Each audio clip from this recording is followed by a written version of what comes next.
Stealth bomber, stealth bomber, stealth bomber.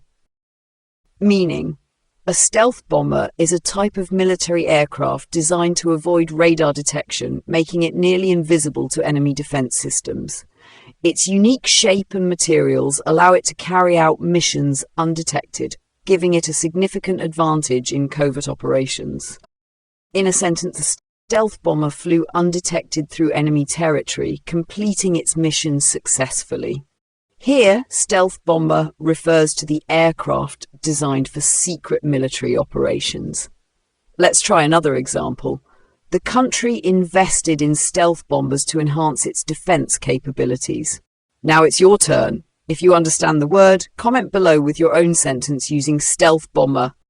Synonyms. Some related terms for stealth bomber are stealth aircraft, a broader term for planes designed to evade radar. Covert aircraft, planes used for secret or undetected missions. Antonyms.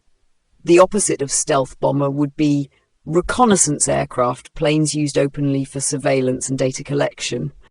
Transport plane, a military aircraft designed for cargo and personnel transport, not for stealth. Part of speech. Stealth bomber is a noun, referring to a radar-evading aircraft used in military missions. If you found this helpful, make sure to like, share, and subscribe to English Dictionary Infinity. Don't forget to hit the notification bell for more words and pronunciation tips. See you next time.